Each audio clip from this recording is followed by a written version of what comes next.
Hello everybody, this is Ben for the Blue Monday podcast. It is Saturday 25th of November and this is my match experience for Aston Villa versus Ipswich Town.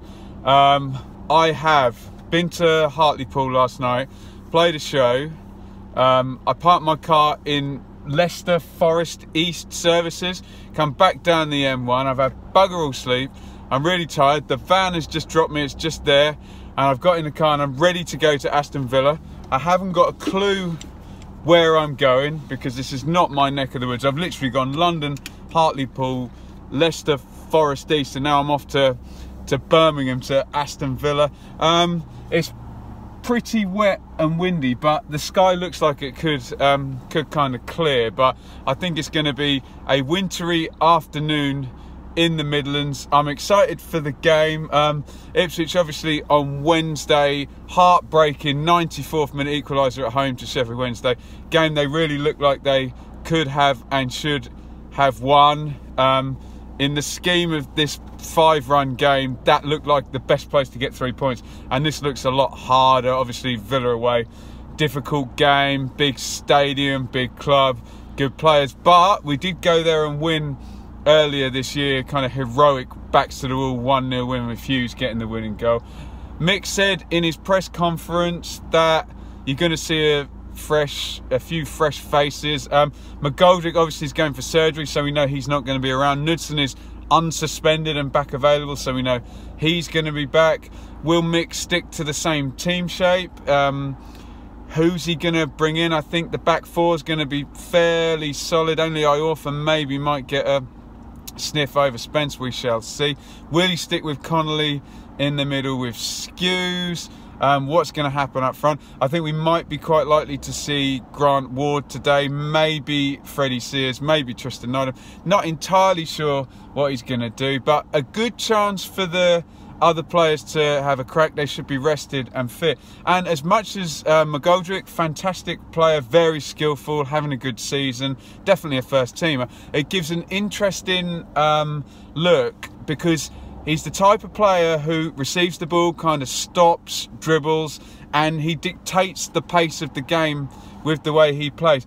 I'm just hoping perhaps there's a chance that we might see a bit more pass move, with the ball being shared around a bit, rather than this idea of, look, let's give McGoldrick the ball and let him do his thing. So maybe people can get a bit closer to Garner and pass it around. That's my hope. Obviously, you need to factor in that Villa are good. I know they've got a few injuries, but still with their spend, great squad. But it does take time to adjust to the shitstorm that is the Championship, and unless you've got clever people like Benitez or Chris Hughton or Sean Dyche to pull you through, unless you know what you're doing. Surprised though that Steve Bruce has not got them up yet, but they look in a good spot this year. So let's see how it goes, and onward and upwards to Villa. Oh wow, easy drive, that worked out well. I'm already at Star City, where I'm going to have my pre-Aston Villa Nandos, which will become a ritual so long as Aston Villa, hey, they might stay in the Championship for 16 years as well, and I can have a Star City Nandos every time. So in I go, and then we're going to find out about the teams in about an hour and a half. Woo! Actually, should I make a prediction first? Oh, I don't know. I keep getting them wrong. Let's find out a bit more, and we'll be back very soon. Oh, there we go. Nando's done. Off to go and park up at Villa Park. Had a little think about the team over my Nando's. So Mick says a few fresh faces. Think he'll keep the system the same. So Bart will play, Chambers will play, Webster will play, Knudsen will come back at left back. Maybe I offer over Spence to give Spence a rest, but maybe not. Skews will play. Maybe Nydam over Connolly. Maybe Downs over Connolly. Who knows? Selina might get a rest. Maybe Ward in the three off the front. Maybe Hughes in. Maybe Sears in there. Waghorn will play. Garner will play.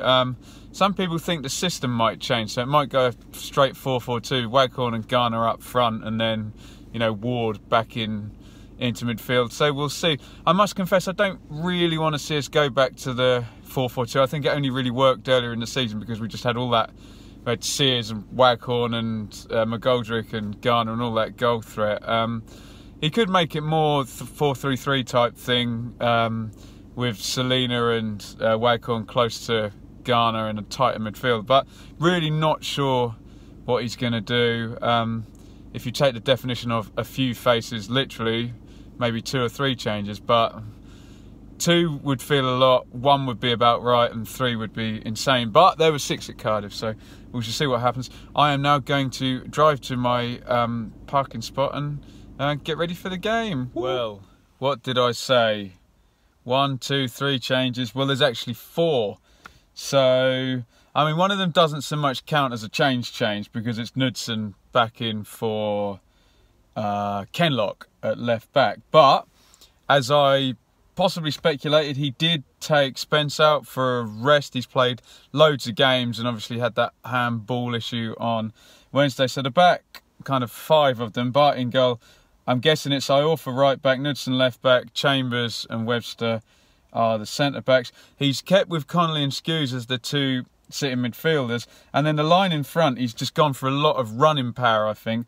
Ward, Sears and Waghorn. To be honest, other than Ward going to the left, which won't happen, those 3 are all capable of playing anywhere along that line of 3. I would suspect it will be Sears and Sears to the left and Ward to the right with Waghorn off Garner.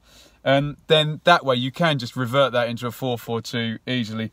Garner's up front down the middle. And just parked up in Birmingham, really old school. There's a nice guy in a hood just ahead of me who I've just given a £5 to watch my car for. So classic away at Man City old school type stuff. But got my trusty pad, my ticket's somewhere in the back there, and I'm going to go and head to the ground.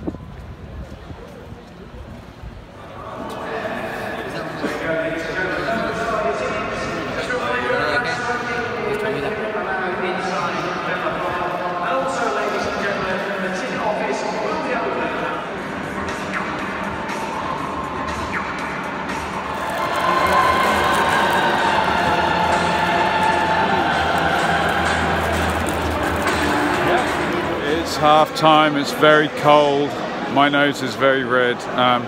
Villa are leading 1-0. They just about edged the first half, but it was a really shitty goal. Corner didn't get properly cleared and goes back in. Ipswich are playing very long. Maybe they need to bring in Selina and Hughes at some point, but Villa kind of good value, I think, at the moment.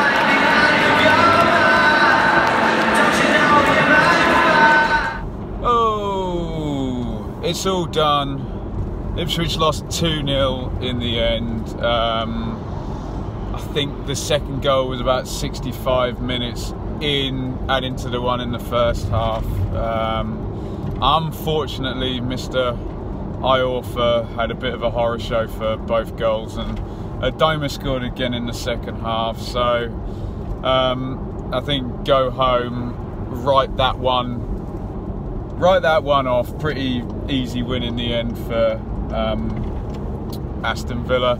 I think they're probably going to do quite well if they churn out a load of those clean sheets at home. They didn't really play mega well to beat us, but we didn't really ever look like beating them, so that bodes pretty well for them, because if they'd have gone up again, you know, maybe they would have beaten us anyway and didn't really need to. So don't know what Mick's gonna do on Tuesday, because obviously there's so many games and he's going to be looking at the Forest one as an easier one to win than the Derby one. So whether or not he might rest players or switch them back to the first team.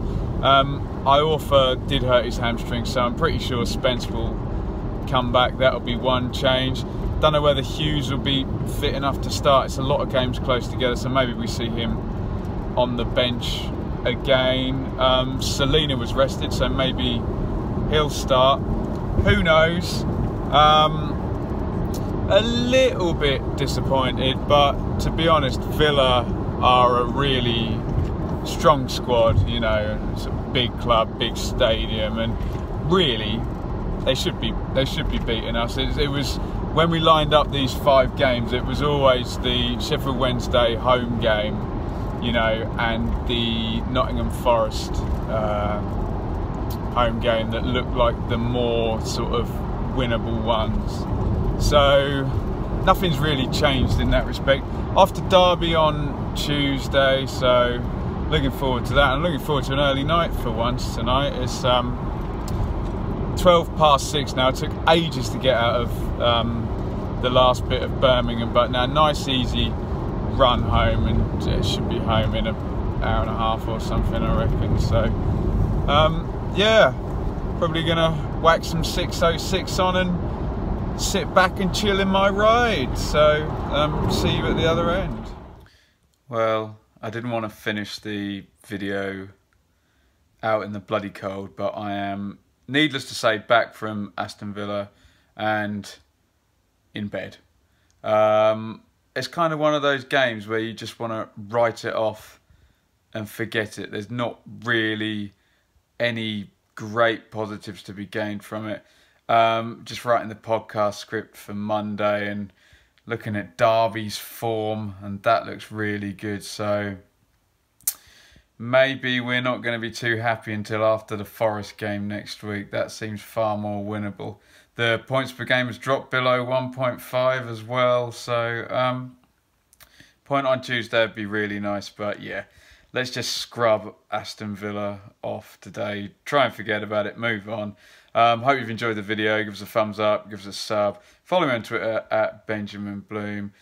And if you're Dominic Iorfa, I hope you get over it quickly. Bye, everyone.